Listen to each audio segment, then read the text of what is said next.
Hey guys, it's me Noah coming at you with another video. This time I'm here doing a deck profile of the hero stuff that I've been playing. Pepe hero, not Magician hero because I don't play that Magician support. I don't really like it. Not playing the Odd Eyes Fusion stuff, but that's just because I'm garbage. I also don't own Sorks, so if you get Sorks, or if I get Sorks, I'll do another version of this. Let's try and crush about 15 likes. But without further ado, I'm gonna go straight into the deck profile. It's really straightforward. I'm not explaining anything. Play 2 Silver Claw, 2 Liz Draw, 2 Gaturtle, 1 Monkey Board, 1 Skullcrobat Joker. We play 1 Second Donkey. Second Donkey at 1 just because when I was playing it at 2 or even 3, I was just seeing it way too often. And I feel like with 1, like, I have more control over it, and like I feel like it makes it a better card. Stratos. 1 card scale. Next I'm going into the hero stuff. I'm not explaining this either. This is like really straightforward. 3 Shadow Mist. 3 Bubble Man. Some people opt to play 2. I opted for 3. I'll explain that later. 2 Blaze Man. Really straightforward. And then the last, I'm just playing some dark stuff.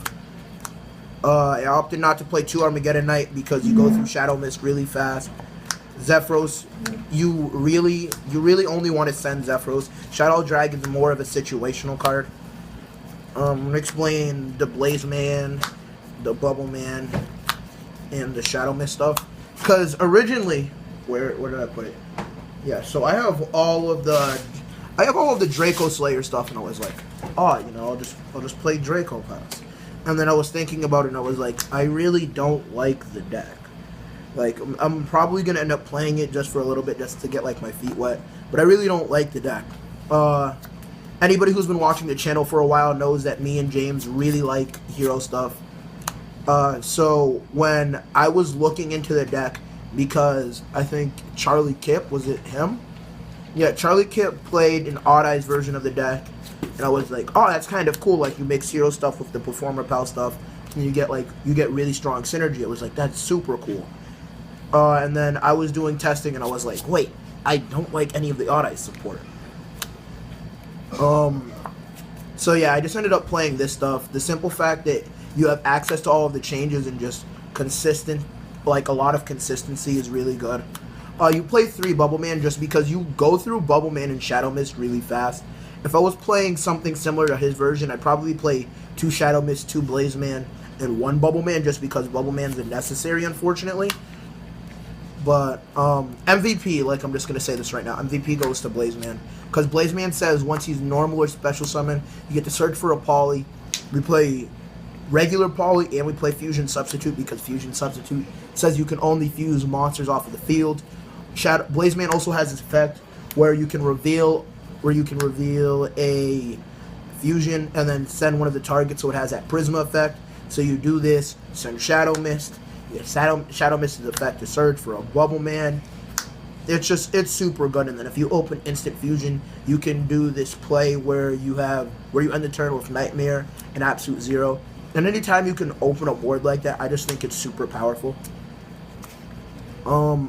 I wasn't playing Dragon for a little bit, and I was thinking about it. Dragon he's way too good to not be playing, but you don't want to see him too often, and that was the only real problem. I actually, like, I go back and forth between this and Magical Abductor a lot, but if I was playing the Sorks, I would only play 2, and I would probably I would just cut Armageddon Knight and Shaddoll Dragon, because sure, Armageddon Knight can send Shadow Mist, but if you have to send Shadow Mist off of Armageddon Knight, you're probably playing the deck wrong, or you should have already lost. That's it for monsters, however. I'm going to go into the spells. There's a lot of spells, so we're trying to speed this up. 1 Miracle Fusion. Yes, this card is not super good. I'd opt to play another Instant Fusion over this, but just because of the simple fact that late game, if you draw Miracle Fusion, you have a way to make Absolute Zero, and then you can just play him in defense mode, and once your opponent blows him up, they lose their board, so it's super good. Fusion Substitute and Poly. Poly just because you can fuse from the hand, and Fusion Substitute because you can banish this card from the graveyard to return a masked hero and then draw one. And then 1 instant fusion. I wish I was playing 2 or more. Really, I mean, you probably should, just because of simple fact that instant fusion opens so many plays for the deck. Next, for the change cards, 2 form change, 2 mask change a second, 1 regular mask change. I'm probably going to cut a form change for a mask change. I don't know, I'm still doing a lot of testing with the deck. I think the deck's like so much fun. But mask change is really good just because of the simple fact that you don't have to discard a card. And form change, if you have 1 before you go for the Anki play, you can automatically pretty much OTK. It's really straightforward. Then we have our search engine stuff. 2 E-Call, wish these were secret. 2 Pendulum Rising, the special, the dark stuff. That way you can do nightmare stuff a lot quicker. 1 Yugioh Lives and 1 Rhoda. Normally with Rhoda, you want to search Armageddon Knight or you want to search Blazeman. Just getting to Blazeman as quickly as possible is really good.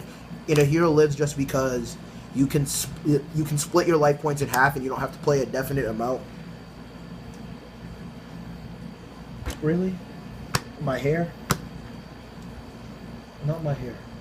So fluffy. Don't, not my hair. Next time I'll actually swing. Don't do that. It's my hair.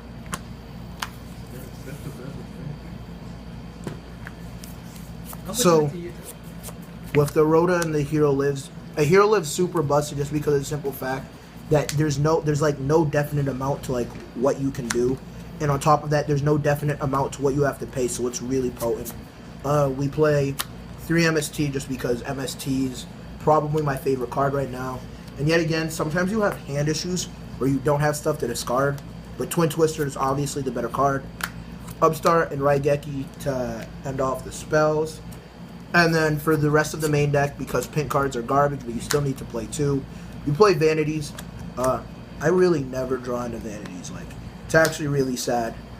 And then Bottomless, just because Bottomless is really good against certain decks, and it prevents, especially if you know you're going up against an OTK deck, it prevents the OTK. That's it for the main deck. The main deck's really straightforward. There's probably going to be more dual footage going up on the channel. So if you like that, I'll sit down and do a combo video, I guess. Now I'm going to go into the extra deck. I'm going to do the fusions first. 2 Absolute Zero. 1 Vapor, 1 Acid. I opted to play Vapor instead of, I'm just going to show you right now, the second Dark Law. Just because of the simple fact that there was a lot of times where people would be trying to blow up a card and I would be like, okay, like form change. I'm going for Acid. And Acid is also a different level for the match change the second. So 1 Anki, 1 Dark Law, and 1 Diane. Diane just because it's a really situational card and you can mass change the second Elizdraw. Anki because whenever he swings over a monster you get to search for a change.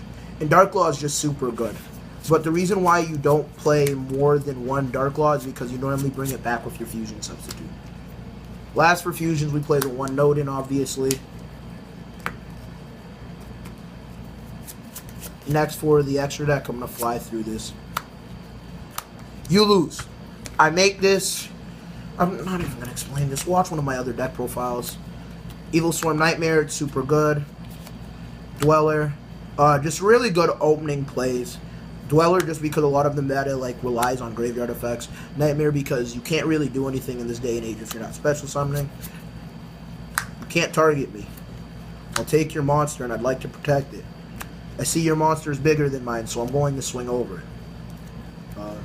There's nothing really else to explain. The deck's super straightforward.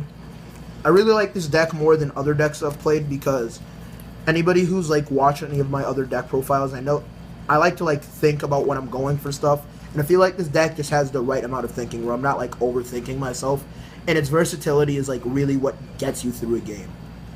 But that's it. This has been Teammate James and teammate know. Remember to like, comment, subscribe, and I'll see you next week.